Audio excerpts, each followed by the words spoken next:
All right, welcome back. Cooking at Sea here. We're going to make a jelly roll today. And instead of making a sponge with a bunch of time-consuming stuff, I'm just going to try to use extra eggs with the cake mix. And we'll see how it goes. I try to find shortcuts for you guys when I can. So I'm hoping this works out, but follow along and we'll see. The jelly roll today, I'm going to make a Swiss roll tomorrow with a chocolate ganache. You look at the pictures previous, you'll see the pictures from the boat. I made a Swiss roll. It turned out okay. I used a little too much filling. I always get a little carried away about that stuff. But so anyway, here we go. Jelly roll. You want to use like a 15 by 10 by 1 or 3/4 inch. Well, I don't have that. This is, I don't know, 3/4 of an inch or whatever deep, but it's a little too long and a little too wide, so I don't know, we'll see how it works. I'm going to spray it, flour it, line it with parchment paper, spray it again, and then put my filling on there. Noise in the background, I'm doing a lasagna for dinner tonight, so that's what you might be hearing, is the meat cooking. Hey, so here we go.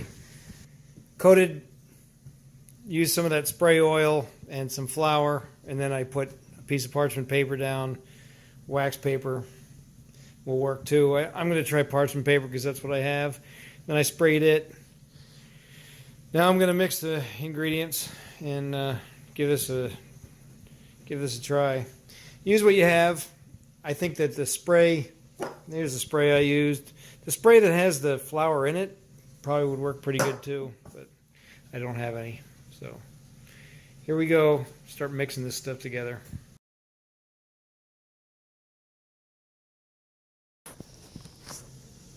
Here's a little galley tip for you. Best thing I found,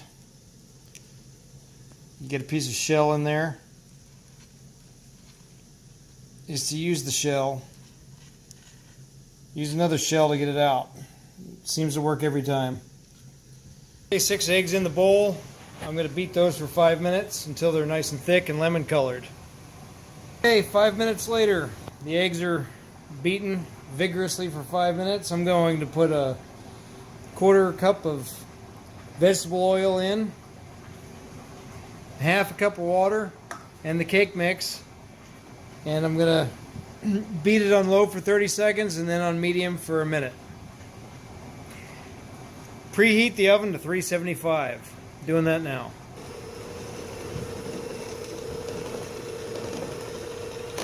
Okay, I'm going to pour it into the pan. I'm going to bake it at 14 to 16 minutes until the cake springs back up when you push on it at 375.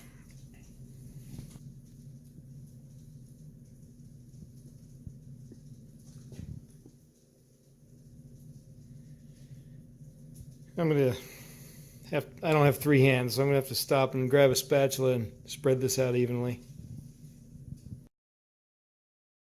Okay, I think that's what they're talking about. It's springing back.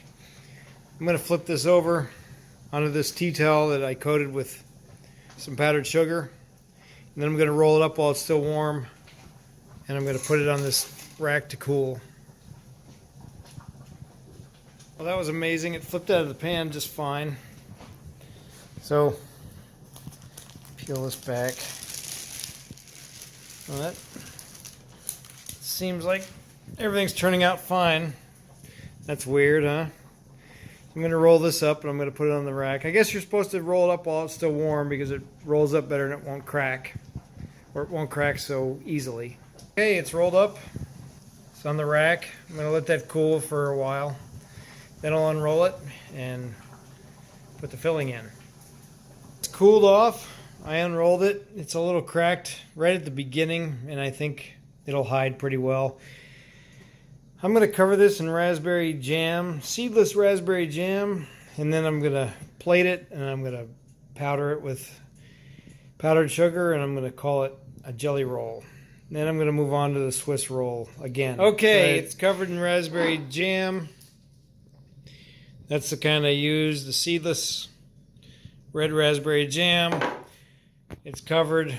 I'm going to roll it up and I'm going to Just top it with powdered sugar. I hope it turns out okay.